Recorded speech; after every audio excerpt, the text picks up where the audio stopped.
Hello, everyone. Welcome to Developing Palates. I am Aaron Loomis, and with me, as always, is Jiunn Liu. How you doing, June? Good. So today we are talking about the Cohiba Blue Robusto, and it's appropriate that June is in a blue room today, kind of going with the theme. So good going, June. Thank you. Thank you, conference room. So the cigar is kind of a Robusto Extra 5.5 inch by 50 ring gauge. Comes out of the General Cigar Dominicana factory in the Dominican Republic. The wrapper is Honduran Alancho San Agustin, which is also known as the OSA wrapper. The binder is the same wrapper, same as the wrapper, and the filler is Honduran Jamastran, Nicaraguan Opatepe, and Dominican Piloto Cubano. The blender's undisclosed in this cigar, but the price point is $9.99. The cigar was released in April of 2017. So without that out of the way, June, what was your pre-light experience like? The pre-light experience was just kind of like good slash average good. I thought the cigar itself had a medium brown wrapper. Pretty good oil content. Gives it like a little slick feel on the fingertips. Major veins well pressed, seems nearly invisible. Puncture roll felt pretty firm. Just a little bit of a give to it. Head finish off with the. I thought it just mine had like a thick single cap on it. So within the pre-light experience of nosing the cigar, wrapper, spicy cedar, white pepper, barnyard, nosing the foot. I got this like really nice dried plums that's really like really ripe and jammy to it. Really good, really tasty note. Cedar, slight white pepper, cold draw was a cardboard cedar and a little bit of dried plums coming through. So overall, it was good. Yeah, wrapper was a mix of light and medium brown. No real pattern to the color changes. There were a few raised veins that were present. Seams were pretty easily visible, just kind of due to the color variations of the wrapper. Head finished off with what appeared to be a triple cap. Top cap was a little bit wrinkly, so maybe just a difference in how they were applied from yours and mine. Overall look was, quite rugged. Another note was that the cigar was, very firm the entire length of the cigar. The band is that kind of that standard Cohiba red dot band, but it's got a blue background instead of a black background. Aroma from the wrapper was a mix of floral and hay. Foot gave a mix of hay and leather with a slight floral hint to it. Pre-light draw was quite tight, but I did get a mix of hay and leather with a little spicy tingle on my lips. So flavor-wise, what was your experience of the cigar? Before I talk about the actual flavors, I think it's important to note that I smoked 3 of these cigars within like probably like a 5-6 week range. So first one being like right out of the truck, and then second one being like 2-3 weeks in, and then of course the third one being this cigar. So pretty wide range of well, not wide range, but like within different time periods and within different humidifications and letting it sit in the humidors. But within all the samples that I smoked, this last one was definitely the best one. So I'm just gonna base it up on that. Anyways, first third, really solid mixture of tasty notes of spicy dry cinnamon. I got the sweet and creamy bread to it, like an airy woody note. Retrohaling, similar notes as the mouth draws, but with greater intensities. Still that dry, spicy cinnamon, creamy bread, mixed nuts finish, lengthy with creamy bread and dry wood. Strength is at very consistent medium throughout the whole first third. Within the second third, it pretty much mimicked that first third. Second half of the second third, it started to create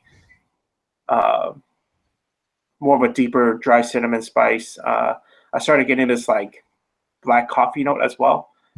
Mixed nuts and a little bit of a lightly sweet and creamy bread.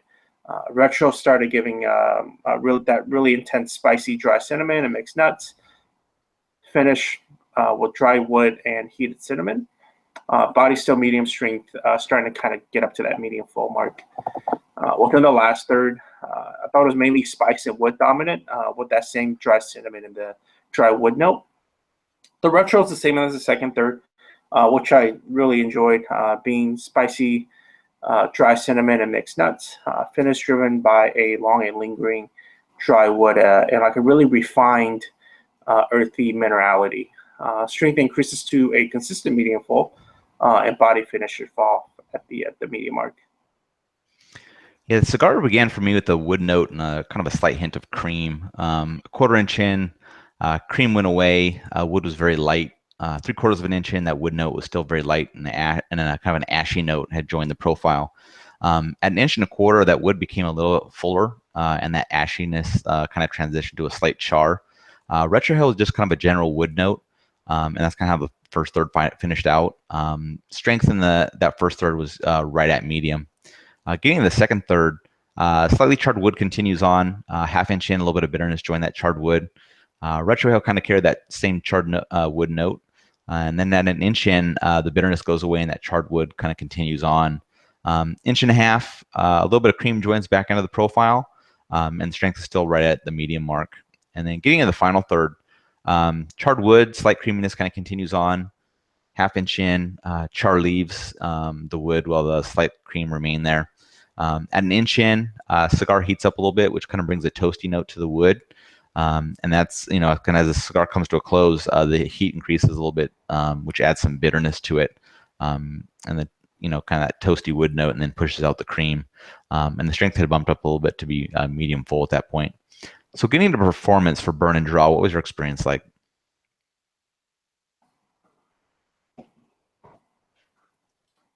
Still there? Yeah. Burn and draw. Oh, sorry. No problem. Burn really good. Solid ashes, a little bit of a wavy burn line, cool burn, and really, within saying all that, never had to touch my lighter, so no issues with the burn at all. On the draw, it was kind of snug for all the samples that I smoked. Not a major deal, but it was tight enough to be kind of annoying. Yeah. Yeah, the burn was a bit wavy. Some portions got, as far as a half inch off, but they always self-corrected themselves, so I didn't have to, do any touch-ups with the lighter itself. Ash held on for each third, so pretty close to 2 inches, so that was nice. In regards to the draw, it was fairly snug the entire way, so I think, similar to what you kind of experienced. So, maybe just the ones that we got, all kind of have a bit of a tight draw to them. I can't say that had any issues with the flavor delivery. I don't think it did. So I won't really take anything away in regards to that. But overall, what was your experience with the cigar? I like this cigar. If you read my general cigar reviews, most of the time I'll say, "Oh, this is just another example of a mediocre general cigar." But I felt like this was not that case. I enjoy the flavors. I thought that it was, pretty consistently good after kind of especially smoking that third one. And I actually smoked another one after this. So basically, with the 5-pack I got, I pretty much smoked it all, which rarely happens.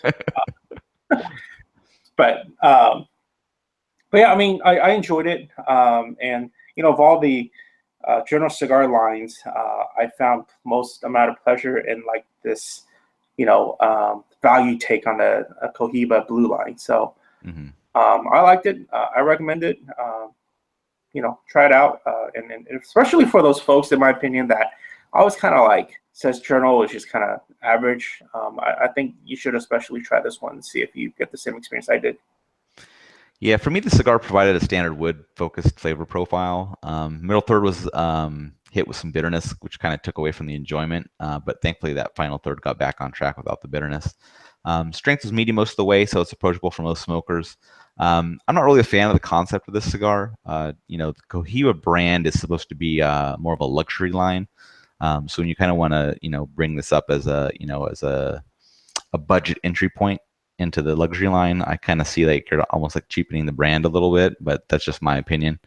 I did expect more from this cigar flavor-wise, so I'm a little disappointed in regards to that. But I'm wondering if a little bit of age might help smooth out the profile a little bit, get rid of some of that bitterness. I know you said that you had noticed a definite improvement the further along you waited in smoking the different cigars. So I'll try this down the road. I'll probably sit on it for 9 months to a year and then try it again just to see if there's a big difference or not. But other than that, I probably wouldn't plan to smoke more of these. It didn't really do much for me. So giving the scores, I give it a 4.90. You gave it a 6.77. How do you think that matched up with your experience? Matched up pretty well. I rated the flavor profile good within all the thirds.